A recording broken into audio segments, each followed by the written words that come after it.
나무를 저당을 잡혀서 사채를 끌어들인 거예요. 조금 이제 쎄하지 느낌이.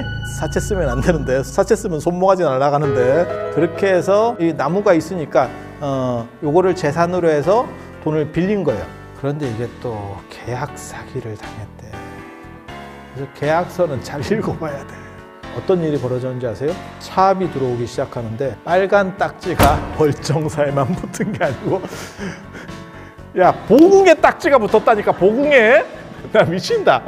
기록을 읽으면서 야, 이게 실화인가 싶어. 보궁에 딱지를 붙였어 이것들이.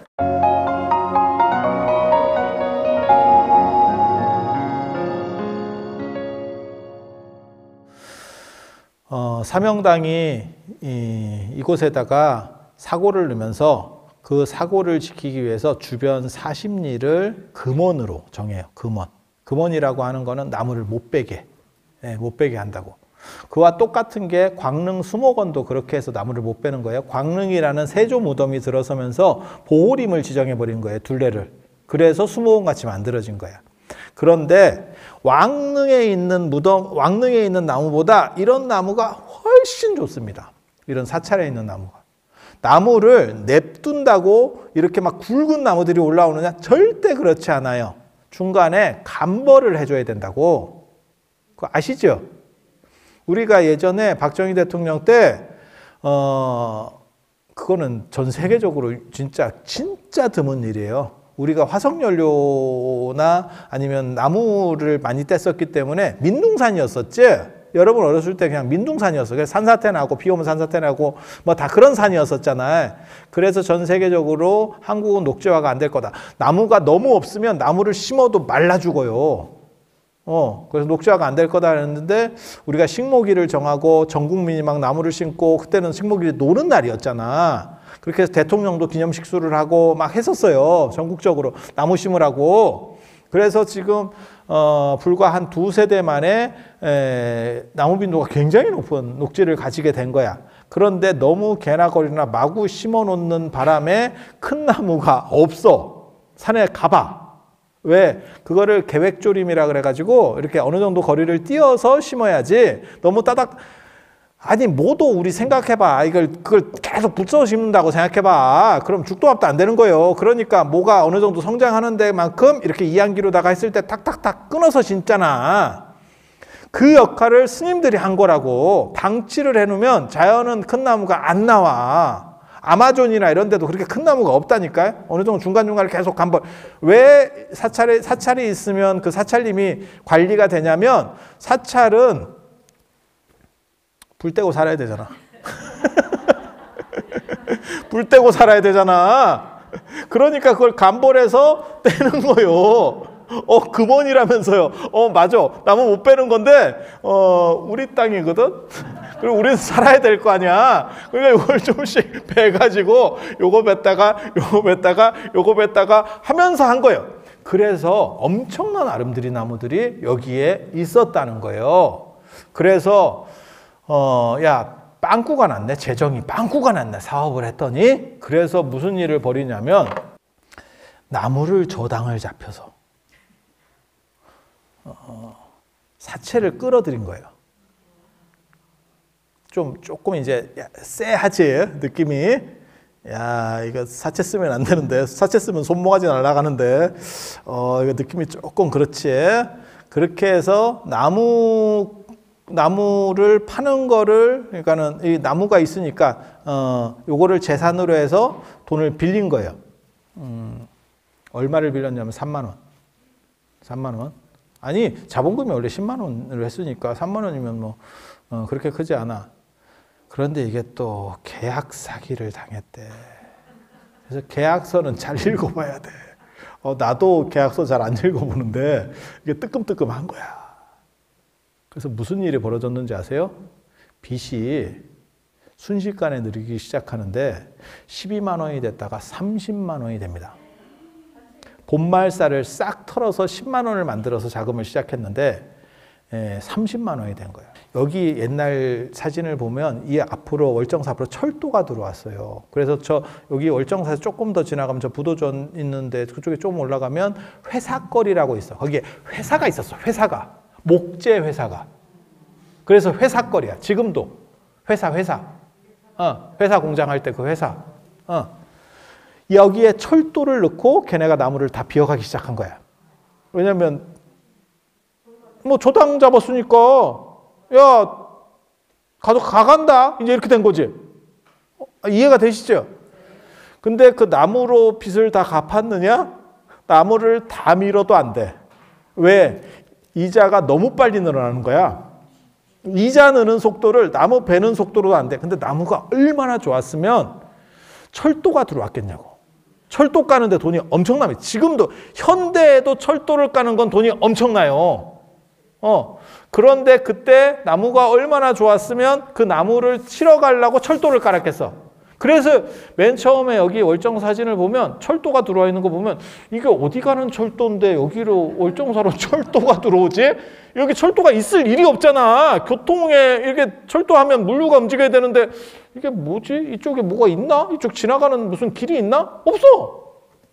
나무 실어 가려고. 나무 실어 가려고. 박물관에도 지금 그 사진이 있어요. 편집하시는 분이 이 사진을 하나 넣어주면 참 좋을 것 같아. 참 좋을 것 같아. 다 있는 얘기 하는 거예요. 지금 있는 얘기를 하는 거예요. 그렇게 해서 30만 원이 빚이 됐어. 30만 원이 빚이 됐어. 어떤 일이 벌어졌는지 아세요? 차압이 들어오기 시작하는데 중대 정멸보궁에까지 차압이 들어갔어요. 빨간 딱지가 월정사에만 붙은 게 아니고 야 보궁에 딱지가 붙었다니까. 보궁에. 나 미친다. 기록을 읽으면서 야 이게 실화인가 싶어. 보궁에 딱지를 붙였어 이것들이. 그래서 월정사가 싹 팔아도 안 돼. 이제는 본사를 팔아도 안 돼. 그 정도까지 된 거야. 그 정도까지. 그래서 주지로서도 방법이 없어. 이게 뭐 빚을 내도 안 돼. 빚이 늘어나는 속도가 이자가 너무 많이 올라오니까. 그래서 그때 부채 척결위원장을 만듭니다. 비상 TF팀을 만드는 거야. 그때 TF팀의 팀장격으로 부채 척결위원, 부채를 이제 다 처리하는 위원장으로 똘똘한 스님이 들어와요. 그게 지암 이종욱 스님입니다. 그게 지암 스님입니다. 지암 스님, 이종욱 스님. 이종욱 스님이 그거를 부채를 갚기는 갚아야 되는데 지금 방금 말씀하시는 것처럼 이자가 더 빨리 느는데 이걸 어떻게 갚아? 그럼 자산을 매각해야 되는데 자산은 팔아먹을 건 다 팔아먹은 거야. 벌써 끝났어. 끝났어. 우리식으로 말하면 IMF가 터졌는데 팔 것도 없는 거지 이제는. 그래서 금모으기를 하고 해도 안 되는 거예요. 이거는 지금. 자, 이때 이 지암 스님이 기가 막힌 신의 한 수를 냅니다. 그때 지암 스님이 잘못했으면 이 절은 없어지는 거예요. 지금. 이 절 없어진 거예요. 근데 절이 남았다는 얘기는 해결했다는 얘기잖아. 그치? 해결했다는, 어떤 방식으로든 해결했다는 얘기. 그거 해결하고 지암 스님이 주지가 됩니다. 야, 그 정도 해결했으면 주지 시켜야지. 주지 시켜야지. 계속 주지였었어요. 그 뒤로. 공이 커가지고 계속 주지예요. 진짜 있는 얘기 하는 거예요. 있는 얘기. 제가 하남 스님 가지고 박사 논문을 쓴 사람이잖아. 그러니까 이런 내용을 잘 알아요. 참고로 말씀드리면 저 금천 유치원이 올해 100년 아까 됐다 그랬잖아요. 그러니까 지금 100년 전 얘기를 하고 있는 거예요. 정확하게 말하면 101년짜입니다. 올해가. 22년이 100년이에요. 그래서 100년 뭐 특집 뭐 한다고 책도 만들고 한다고 강릉 포교당에서 뭐 그러더라고. 그래서 그렇게 된 상황에서 도저히 당신으로서는 아무리 머리가 좋아도 이거는 감당이 안 돼. 감당이 안 돼. 앞에 사람이 싸놓은 똥이 너무 커. 치울 수가 없어. 치워도 늘어나는 속도가 더 커. 정화조가 터졌어. 이게. 그래서 이거는 방법이 없어. 그래서 그때 1926년에 1926년에 봉은사에 조실로 계시던 하남노 스님한테 찾아갑니다. 하남노 스님한테. 그때 하남노 스님이 건봉사의 선봉사 만일원 선언에서 조실을 하시다가 봉은사의 판전선언, 지금 봉은사에 가시면 추사가 죽기 3일 전인가 3개월 전인가 썼다는 그 판전 글씨가 있어. 거기가 선언이었었어요. 그래서 거기 이제 조실로 계셨었거든요. 근데 을축년 대홍수 때 그때 태풍이 4개가 싸대기를 연속으로 때리는 사건이 벌어져요. 그래서 이재민이 엄청나게 나올 때입니다. 그거를 하남노 스님이 그 당시 주지에게 말해서 이제 사람들을 구하고 돈 주고 구했대 그때. 기가 막힌 생각, 굉장히 어려운 생각인데 그때 봉은사 주지 스님이 나청호 스님이에요. 나청호 스님. 그렇게 해서 한 사람을 구하면 10원을 준다라는 얘기를 해가지고 그 당시 10원 큰 겁니다. 10원 큰 겁니다. 그래서 돈 준다 하니까 사람들이 지금은 우리가 무슨 튀르키예 지진이에요 이러면 인도적으로 어떻게 해야지 뭐 이런 생각을 하지만 70년대만 하더라도 자기 먹고 살기 바빴어. 60년대. 근데 일제강점기 때 지금 얘기를 하고 있는 거니까 뭐 거지 같은 때잖아. 그래서 사람들이 안 움직여요. 사람 죽어도 안 움직여. 다 지 이속만 챙기고 있지. 그러니까 돈 준다 하니까 그때 사람들을 구했다고. 그래서 그걸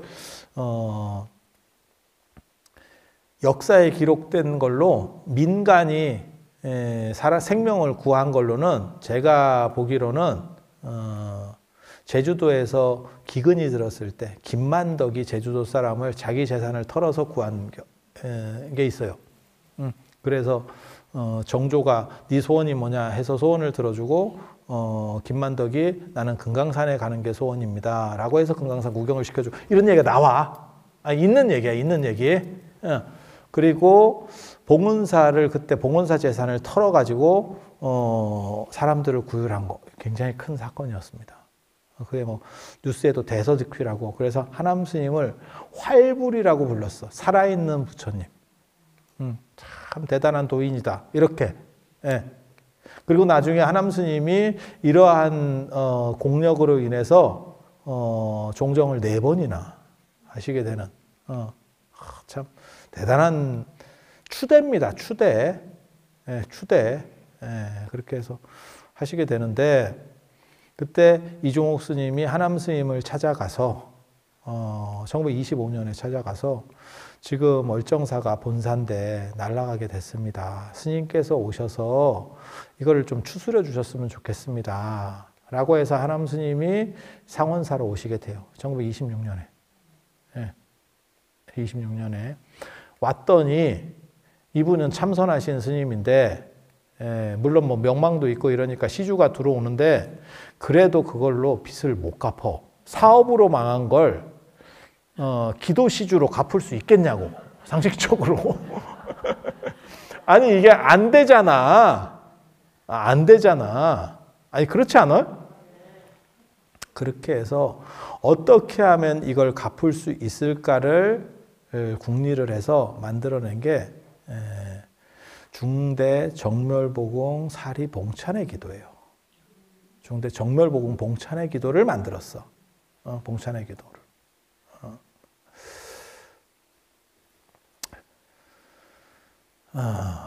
그래서 그걸 가지고 그때 30일 본사 주지들이 전부 다 동의를 하고 화남 스님이 종정이시고 이러니까 그게 1930년도 얘기입니다. 지금. 그러니까 26년도에 와가지고 이걸 처리를 못했었고 처음에는 처리를 못했었고 그래서 두 가지를 하십니다. 하나는 스님들이 그때 이제 이게 차압이 붙고 뭐 어쩌고 저쩌고 하니까 사람들도 안정이 안 되는 거야. 스님들도 계속 불안하지 이게. 그러니까 승가오칙을 제정해서 스님들을 1차로 안정시키고 그리고 중대 정멸보공 봉찬의 기도를 만들어. 봉찬의 기도를 만들어. 그렇게 해서 그때는 조선 총독이나 조선 일제 유력자들도 전부 다 이어른의 덕에 이렇게 해가지고 전부 그거를 후원을 하고 그렇게 해서 아마 정치적으로도 처리를 해서 빚이 더 이상 늘어나지 않도록 막았던 것 같아. 이자가 더 이상은 안 늘어나게. 그리고 나서 그걸 기도를 했는데 기도객들이 쏟아지게 된 거예요. 전국적으로. 그래서 그 빚을 다 갚았어.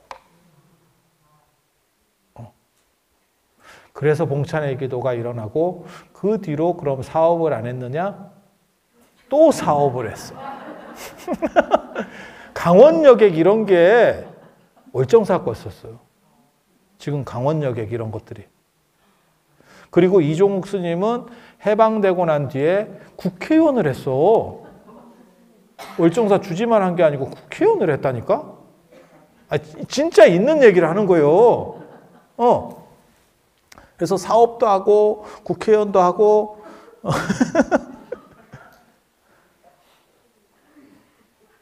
저것도 만들었잖아. 조계사도 만들었어요. 조계사도 만들었어. 지금 조계사 월정사서 만든 거예요. 진짜. 1941년에 만든 거예요. 하남 스님이 조선불교 조계종 만드실 때 종정이기 때문에 그래서 월정사 초대 주지가 종정이어야 돼요. 그게 30일 본사 위에 총본산이라고 하는 개념이 있어.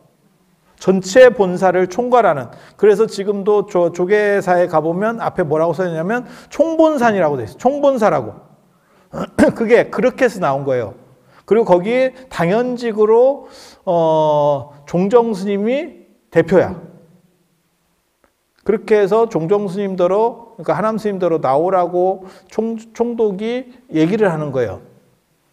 얘기를 하니까 하남 스님이 뭐라고 말씀하셨냐면 나는 안 나가고 상원사에서 수행하는 걸 원을 세운 사람인데 나갈 수가 없다. 그렇게 해서 버팁니다. 버팁니다. 그래서 그때 신문기사에 뭐라고 나오냐면 불출산의 종정이라는 게 제목으로 타이틀로 나와요. 산을 나가지 않는 종정. 대단하지. 그리고 이제 안 나오니까 나중에 그 당시 총독이 일제 총독이 일본 총독이 하남 스님을 서울로 초청을 합니다. 그랬더니 그때도 안 나가요. 그때도 안 나가요. 그래서 정무총감을 나중에 보내거든요. 정무총감을. 그때가 1942년 태평양 전쟁이 벌어졌을 때예요. 정무총감을 보내. 부총독 지위라 그래요. 정무총감이 부총독. 그러니까 자기가 올 수는 없고 총독도 이제 자존심이 있지. 오라고 했는데 안 왔다고 지가 올 수는 없잖아. 총독이면 제가 늘상 얘기하잖아요. 일제강점기 때는 순사만 돼도 급발이 엄청난 거야. 순사만 돼도. 총독은 이거는 뭐 엄청난 겁니다. 지금 우리나라 대통령 권위 정도가 있는 게 아니야. 그 당시에는 생사여탈권이 있다니까. 저놈 죽여. 그러면 죽는 거요.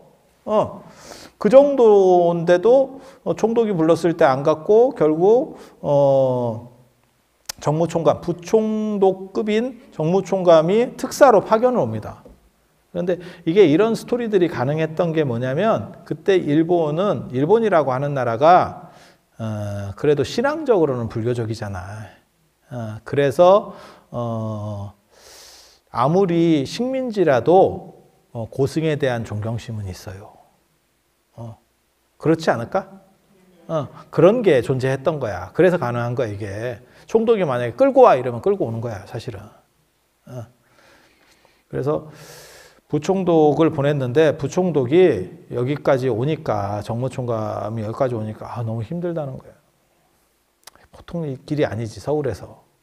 그러니까 짜증이 나고 뭔가를 하남 스님을 먹여야겠다라는 생각을 한 거야.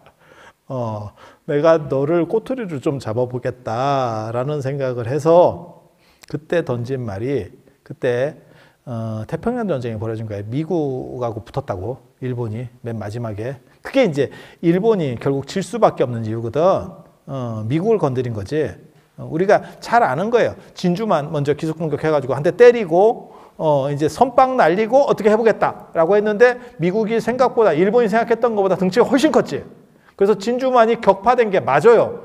그런데 격파된 것만 나머지만 추스렸어도 이긴 거지 결국은. 왜냐면 너무 떡대가 크니까. 역사는 이제 그렇게 가는 거예요. 그래서 정보총감이 와가지고 뭐라고 얘기하냐면 지금 일본과 미국이 이렇게 전쟁을 하고 있는데 어느 나라가 이기겠습니까? 이렇게 물어봐.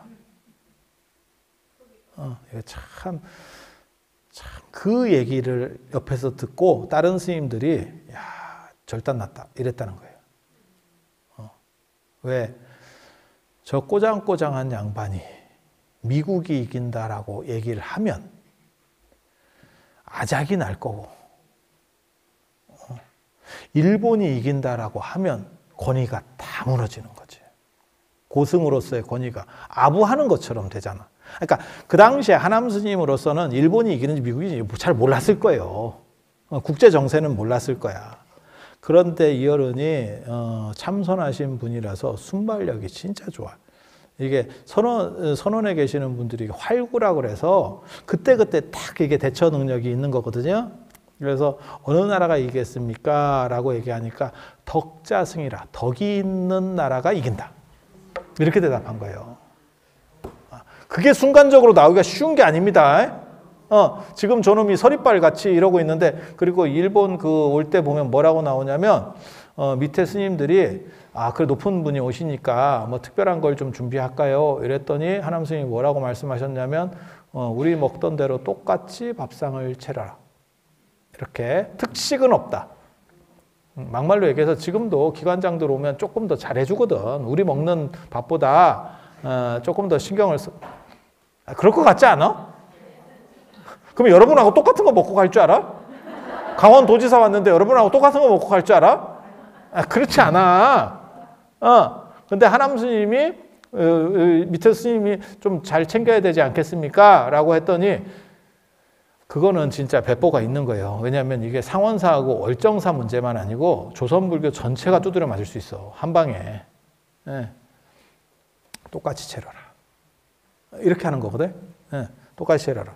그리고 스님이 그래도 상원사 앞에 입구까지는 나오셔야 안 되겠습니까? 이렇게 물어봤다는 거예요. 뭐 월정사까지 나와서 맞이하는 거는 너무 좀 없어 보이고 뭔 얘기인지 알아듣겠지? 그래도 높은 사람 오니까 상원사 입구까지 안 나갔다는 거예요. 끝까지. 영감님 꼬장꼬장해.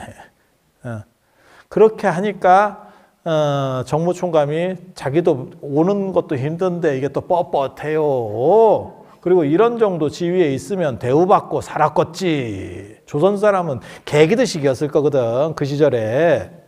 그렇지 않았을까요?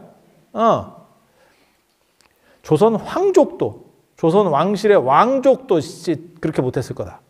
막말로 얘기해서. 그런 시절에 이런 대우를 받으니까.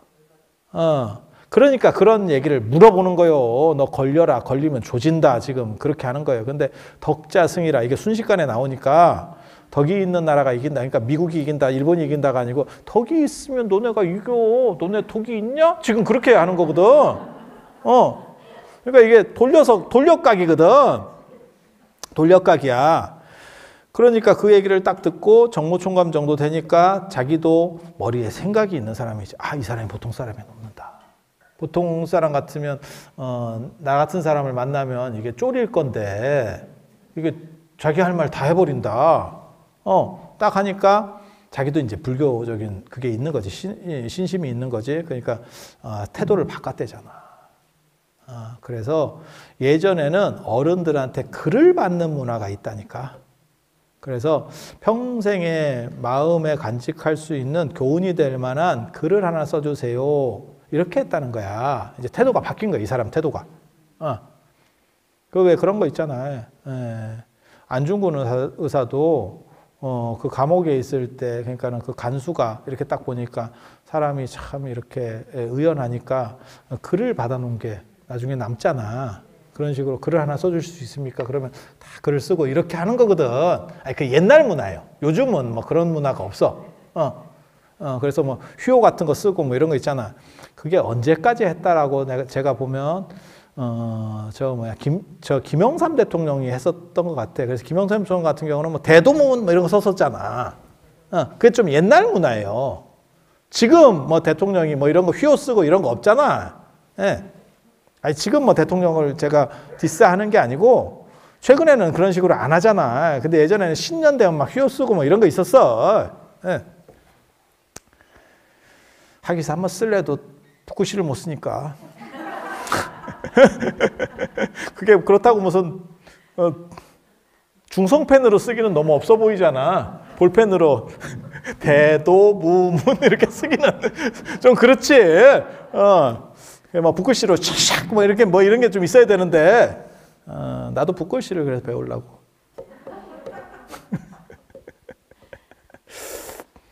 그렇게 해서 스님 제가 평생에 간직할 만한 글을 하나 써주십시오. 그랬더니 갖고 와라.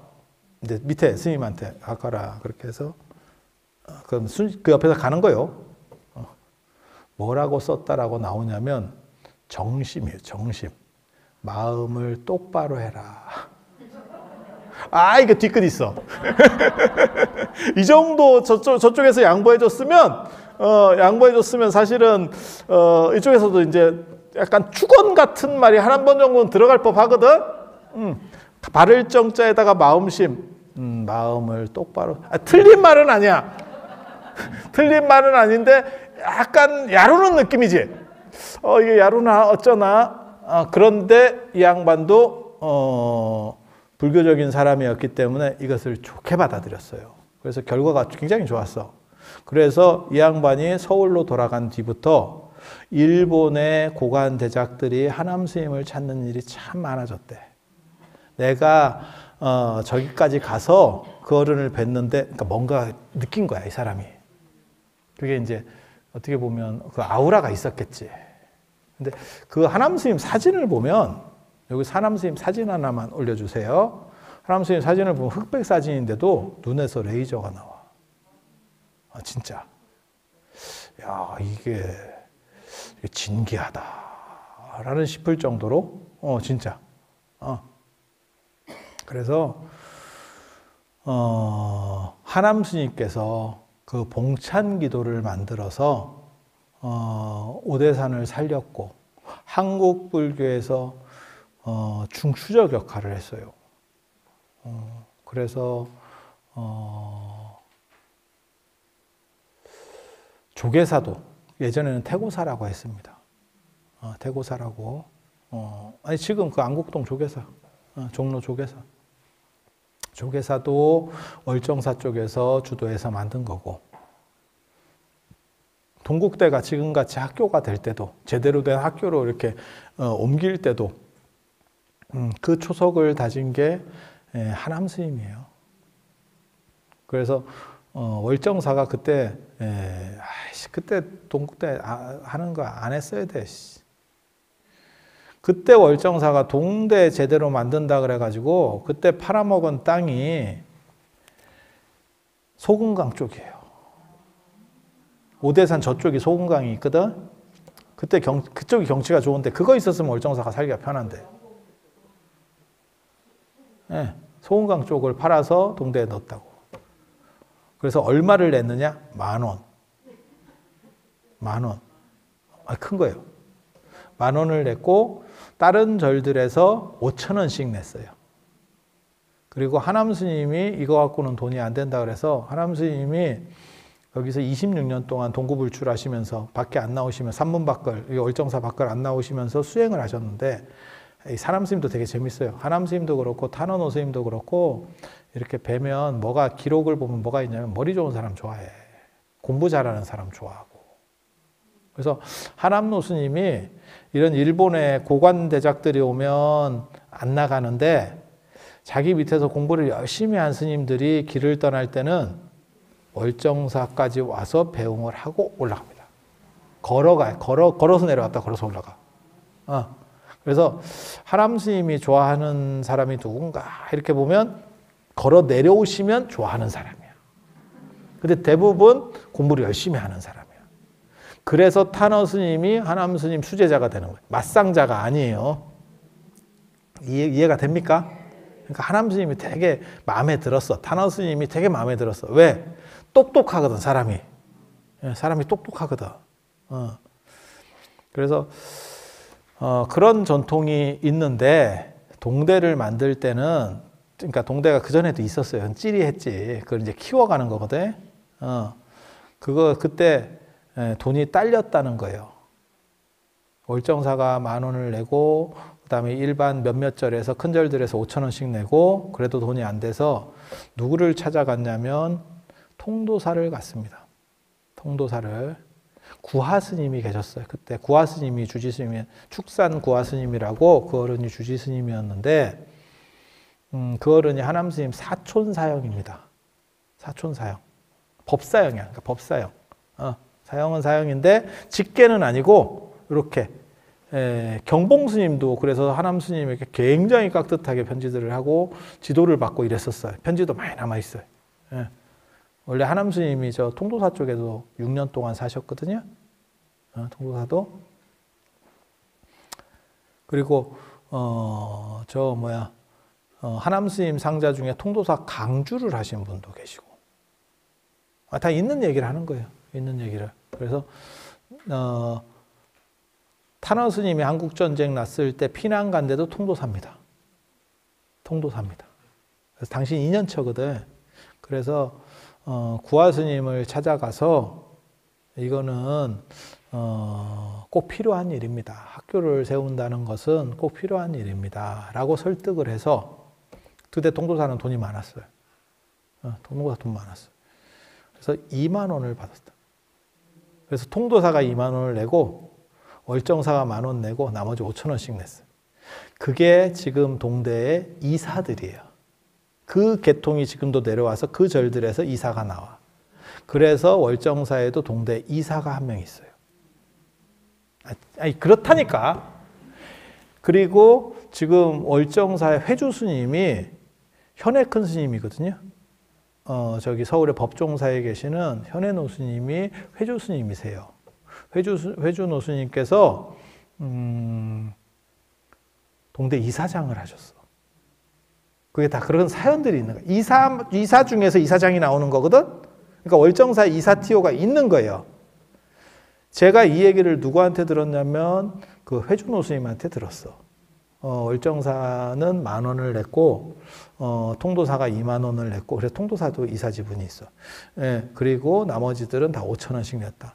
월정사하고 다른 절하고 같다라고 생각하지 마라. 우리는 2배를 냈다. 근데 그걸 주도했던 게 이 하남노 스님이에요. 그러니까 참 지금 생각해 보면 한국 불교 지금 현대에서도 또 통용되고 있는 그러한 근간에서 하남 스님이 그런 거를 다 하셨어. 그런데 한 번 더 생각해 봐. 하남 스님이 오셨을 때 중대정멸보응에 딱지가 붙어 있었고, 그거를 빚이 진 거를 당신이 청정한 수행을 바탕으로, 그리고 하남 스님은 연부를 꼭 하라고 하셨습니다. 연부를 굉장히 강조하시는 분이에요. 연불. 승가오칙에도 연불이 나온다고. 그래서 연불 기도라고 하는 것을 강조를 하셨고, 그러니까 선만 꼭 해야 된다가 아니고 선도 하고 연불도 하고, 연불도 다 수행인 거고 그게 명상이 되는 거고, 그렇게 해서 그 봉찬 기도를 통해서 그 빚을 갚아냈고, 나중에는 한국 불교에서 굵직한 것들을 다 이렇게 해 놓으셨어요. 대단하지? 왜? 그 짧은 시간에 부도 기업을 쉽게 말해서 최고 기업으로 끌어올린 거예요. 요즘으로 말하면 상폐 직전에 있는 회사를 인수해가지고 삼성전자를 만들어 놓은 거예요. 한국 불교의 주도 사찰로 만들어 놓은 거야. 주도하는 사찰로. 대단하지. 그게 봉찬기도라고 하는 겁니다.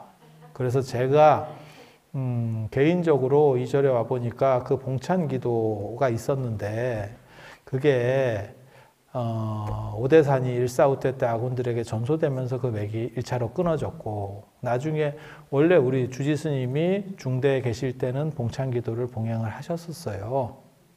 지금 주지 스님이 중대 상원사 주지하시면서 중대를 관할할 때는 봉찬 기도가 있었어. 근데 그 봉찬 기도가 없어진 게 개인적으로 참 안타깝다라는 생각을 했어요. 그래서 월정사에 이런 봉찬 기도를 만들어서 월정사가 다시금 재흥하고 한국 불교에서 주도적인 역할을 할 수 있고 그리고 기도하는 습관을 들여서 모든 사람들의 삶의 질이 좋아지고 행복해지고 만족스럽고 그 다음에 지금 명상이라고 하는 흐름들이 나오고 있는데 기도를 연결시켜서 명상까지 연결시킬 수 있도록 해서 종교 지형을 좀 바꿔보겠다. 제가 나섰으면 우리는 1등을 해야 됩니다. 1등 안 할 거면 나서지도 않았습니다. 그리고 왜 월정사에서 하느냐? 제가 며칠 전에도 제 아는 스님한테 그 얘기를 들었어. 본사에서 하면 일하기가 쉽지 않다. 그냥 네 절에서 해라. 그러면 네 절에서 하면 네 수입도 되고 괜찮지 않느냐. 왜 본사에서 하려고 하느냐. 잘못하면 너 욕만 먹는다. 나댄다고. 그게 이제 본사는 약간 공기업 같아서 그런 게 있어요.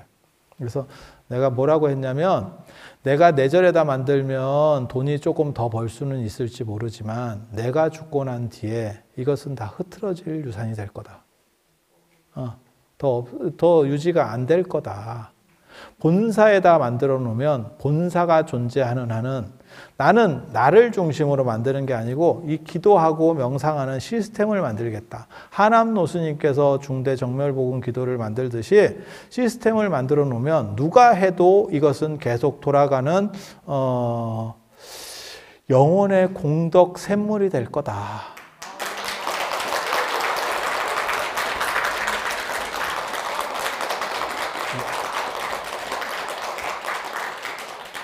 내가 뿌락지 심었어. 그래서 지금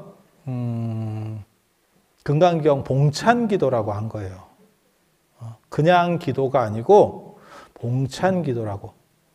그래서 월정사의 영광을 재흥하고 한국 불교를 어떻게 보면 재편하고 그리고 한국 사회에서 갈등들이 심화되고 있는 상황들을 해소하고 어른들의 삶의 질을 좋게 하고 안정시키고 젊은 사람들의 스트레스를 극복하고 하는 코드들을 만들어 가기 위해서 지금 새로운 노력들을 하고 있는 거예요. 그런데 이런 것들을 한꺼번에 제가 다 이런저런 생각들을 하고 있는데 그 덕분에 지정스님 머리가 아프지. 제가 막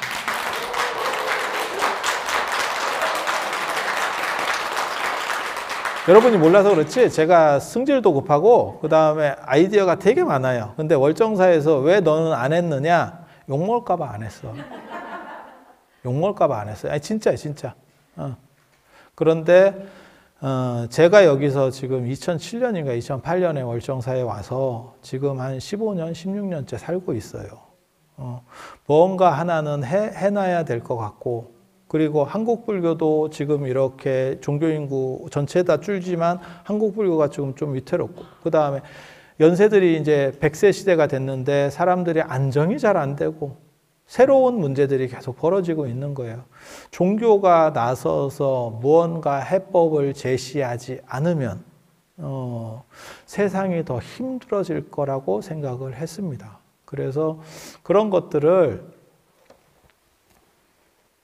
해보려고 지금 시도를 한 겁니다. 그래서 여러분들께서도 여기에 동참을 하시면 물론 기도마다 다 조금씩 차이는 있어요.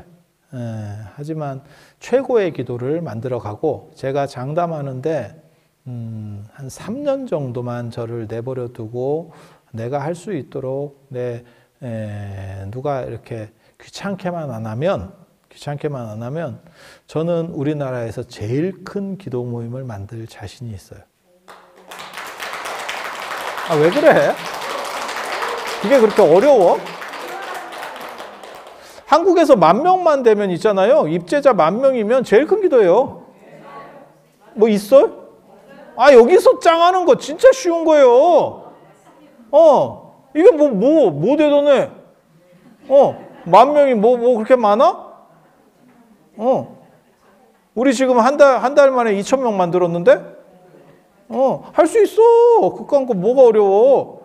내가 지금 갓바위나 봉정암 이런 거, 아유, 저런 거 껌이요. 내가 안 뛰어서 그렇지. 그게 뭐 대단해. 그 정도 못 만들어서 그게 뭐 되겠어요? 그리고 이게 오대산이 얼마나 우리나라 최초의 성산이고 자장율사께서 개창하시면서 사리를 모시고 여기 문수보살이 계시는데, 그 정도를 못 하겠어. 그리고 여기는 10,000명은 껌이요. 왜? 봐봐. 내 말이 맞나 틀리나 봐봐. 보천태자, 효명태자 있을 때 5만 진신이 나타나. 5만 진신이. 5만 명이, 그것도 우리 같은 쩌리들이 나온 게 아니고, 동대의 관세음보살 1만, 남대의 지장보살 1만, 서대의 대세지보살 1만, 북대의 미륵보살 1만, 플러스 500난, 그 다음에 중앙에 문수보살 1만. 그래서 5만 500명이 나타났다고, 여기가. 근데 지금 와서 10,000명이 뭐가 많아? 내가 한번 이렇게 딱 하면 그래도 보천태자, 효명태자가 5만 명인데 우리도 그 정도는 돼야 되는 거 아니냐? 난 사실 그런 정도는 생각하고 있다니까. 그래서 여러분들이 숟가락 얹고 있으면 저절로 커진다. 그리고 기도라는 게 참 재밌는 게 호젓하게 하는 것도 좋지만 저는 그 얘기를 믿어. 주두다각이라고 들어봤어요? 술은 앞에 따르는 게 좋고 차는 뒤에 따르는 게 맛있대. 그러니까 술은 맛이 똑같기 때문에 앞에 따라주는 게 어른이라는 뜻이고 차는 약간 우러나야 되기 때문에 뒤에 따르는 게 더 진국이 나온다는 거예요. 그게 그렇게 얘기를 하는 거야. 그러니까 몇 번 물을 부어서 뒤에 따른다는 게 아니고 같은 데서 야 이렇게 따르면 뒤쪽이 더 맛있다는 거예요. 그래서 주두다가. 그리고 차는 조용하게 마시는 게 혼자 마시는 게 좋고 술은 왁잘지껄하게 마시는 게 좋대. 아니 그렇게 옛날 사람들이 그랬어요. 옛날 사람들이. 근데 기도도 조용한 기도가 있지만요. 많이 떼거리로 뭉쳤을 때 그 떼거리의 힘이 그거를 절에서는 대중의 힘이라고 그래요. 대중의 힘이. 예. 그래서 그런 힘이 있으면 훨씬 기도가 잘 돼. 예. 그래서 내가 지금은 요번에 600명밖에 제가 동원을 못 해가지고 지금 저 적광전하고 지금 지하에 문수선언밖에 못 만들었는데 좀 이따가 여기도 먹을 거예요. 다시. 내가 다시 이 자리에 다시 돌아온다. 그래서 3군데 정도는 채워야 1,000명이 될 것 같아. 그래서 철야기도에 한 1,000명 정도. 지정스님 그 정도는 우리가 해야 밥값을 한다고 하지 않을까?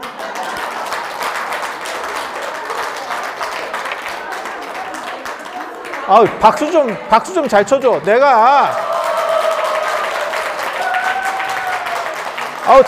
자꾸 힘들다고 궁시렁거려가지고 힘들어. 그래서 그리고 한 가지만 마지막으로 말씀드리면 전화해서 너무 쓸데없는 얘기 좀 하지 마. 그게 피곤하대. 이게 보통. 그래서 문제가 있으면 이건 뭘 어떻게 해야겠다. 나한테 물어봐. 나한테 물어보면 내가 튀박을 줍니다. 그래서 여러분들은 지금 역사의 한 페이지에 있는 거예요. 역사의 한 페이지에 지금 들어가 있는 거야. 그리고 내가 장담하는데 내가 진짜 이게 10,000명까지 올리면 기도했던 모든 사람들을 돌에 새겨서 묻어줄 생각을 하고 있어요. 아니야. 농담으로 하는 얘기가 아니고 지금 어디가 명당인지 내가 잘 알거든. 명당에 여러분 이름들을 넣어주면 그게 아마 한 1,000년 정도 여러분 그게 발복하는 거예요. 몰라서 그래. 그리고 그게 제가 문화재를 하는 사람이잖아. 금에다 새기고 동에다 새기고 다 필요 없어. 다 녹아서 없어져. 언젠가는. 돌에다 새기는 게 제일 오래가. 제일 오래가. 그래서 거기다가 휘황찬란한 취지문을 쓰고 실제로 하남노 스님도 정멸보공 그 봉찬의 기도에 취지문이 지금도 남아 있어요. 제가 나중에 기회 되면 하나씩 복사해서 드릴게. 거기 31본 사주들이 다 이렇게 참석을 하고 뭐 했었던 그 취지문 자체가 있어. 왜 이걸 해야 되는지를. 쭉 그런 게 지금도 남아 있어. 그래서 제가 또 기가 막힌 취지문을 딱 써가지고 여러분들이 그 안에 다 들어갈 수 있게 무언가를 하나 크게 만들어 볼 생각이에요. 그래서 기도비만 받아먹고 대충 하고 그렇게는 안 할 겁니다. 무언가 여러분들이 지금까지 봤었던 그 무엇을 상상하던 그 이상의 결과들이 나올 수 있도록 만들어 볼 겁니다.